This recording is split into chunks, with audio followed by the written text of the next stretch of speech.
program juga ya, jadi terkait dengan pendidikan politik ini justru mereka yang memberikan kesadaran kepada artinya dia nggak dapat hak pilih, kemudian demo akhirnya. Tapi harusnya secara proaktif ya. Karena yang demo itu kemarin memang ternyata kami cek KTP-nya KTP luar Palangkaraya. Jadi kami ya tetap kami layani, tapi dengan aturan-aturan yang berlaku gitu ya. Halo. Ibu Mila tadi ya? Iya, keputus ya? Putus ya? Iya, keputus. Antara sambung langsung ya? Ya, oke. Bisa memilih sesuai hati nurani. Tidak ada paksaan, tidak ada izin dari oknum pihak manapun. Baik Bu Mila. Ya, Ya Bu Mila. iya Mas Edi. Kan memasuki menit terakhir ya kita Oke. bicara ini. Ini ada pertanyaan dari Bu Nana ya di Palangkaraya menanyakan yang mesti diberikan pendidikan politik itu siapa saja? Karena yang biasa curang itu kan bukan pemilihnya terkadang. Ini justru datang dari peserta yang mungkin memberikan iming-iming, sembako, terus money politik. Nah, seperti apa tanggapan dari Bu Mila mengenai pertanyaan dari Bu Nana ini? Ya, tadi dari Bu Mismatu sudah menjawab dari sisi KPU ya. Kalau saya sih melihatnya itu sebenarnya benar menurut siapa tadi Ibu Nana ya, memang betul ya yang melakukan pelakunya itu kandidat itu sendiri. Nah, sebenarnya sudah jelas aturan-aturan yang ada di KPU maupun di Bawaslu gitu ya terkait dengan bagaimana kampanye yang positif gitu ya, kampanye yang memang sesuai dengan aturan yang ada gitu. Nah, ini sebenarnya makanya kita juga perlu pendidikan politik itu tidak hanya untuk pemilih pemula, untuk masyarakat umum, tapi juga untuk partai itu sendiri. Harusnya partai ini juga mereka melakukan pendidikan politik itu sendiri. Gitu ya. Harus terlibat juga ya Pak? Harusnya mereka juga gitu harus, dan saya sih malah menyarankan mereka harus punya program juga ya terkait dengan pendidikan politik ini. Justru mereka yang memberikan kesadaran kepada masyarakat juga, karena kalau selama ini kan kita dari Bawaslu, dari KPU, dari lembaga-lembaga negara yang lain gitu ya.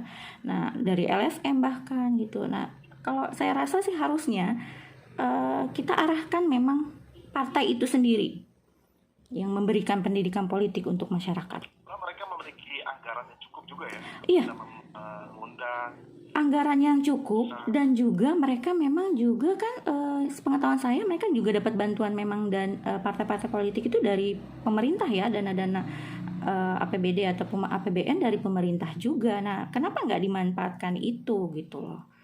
Nah, untuk memberikan juga pendidikan politik kepada masyarakat dari sisi mereka sendiri sebagai pelaku, sehingga supaya mereka juga kan hal yang stereotip yang tercermin saat ini tuh hilang gitu, dan bisa bersaing secara sehat gitu ya.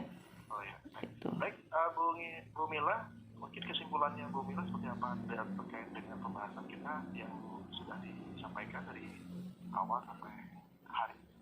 Oke. Kesimpulannya Bu Mila. Iya. Oke, baik.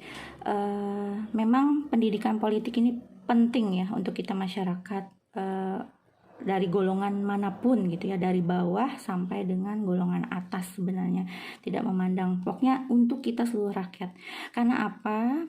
Pemilu ini adalah pesta demokrasi kita semua, di mana kita punya tanggung jawab bersama untuk kemajuan, kesejahteraan negara kita, bahkan untuk kita sendiri sebenarnya gitu ya.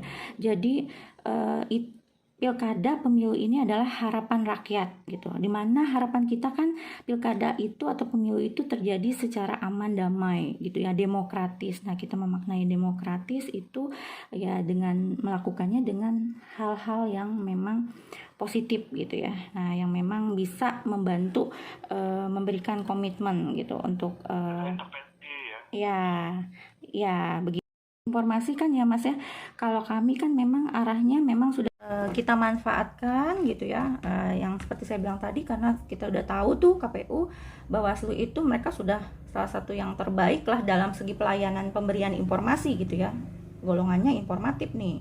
Nah, berarti kan masyarakat harus aktif juga mencari, termasuk juga memang Bawaslu KPU-nya sendiri aktif juga menginformasikan gitu, menginformasikan kepada masyarakat. Yang tidak peduli ya. Iya. Ya. ya supaya bisa menjamah masyarakat yang tadi itu, yang tidak peduli itu tadi. Nah, jadi tahun 2023 tahun politik dan juga tahun keterbukaan informasi. Jadi berikanlah kepada lembaga publik itu, berikanlah kepada masyarakat itu informasi-informasi yang seluas-luasnya tentang penyelenggaraan tahapan pemilu dan aturan-aturan main pemilu itu seperti apa, supaya masyarakat juga pada akhirnya memahami dan juga menyadari peran mereka dalam pemilu itu sendiri gitu. Baik, terima kasih Ibu Sri Rosmilawati MIKOM ya, selaku akademisi di Universitas Muhammadiyah Palangkaraya yang sudah menjadi sumber. Ya, sama-sama. Terima kasih Mas Edi. Selamat bekerja kembali ya Bu Rosmila ya. Ya, terima kasih Mas Edi. Sama-sama. Ya itulah tadi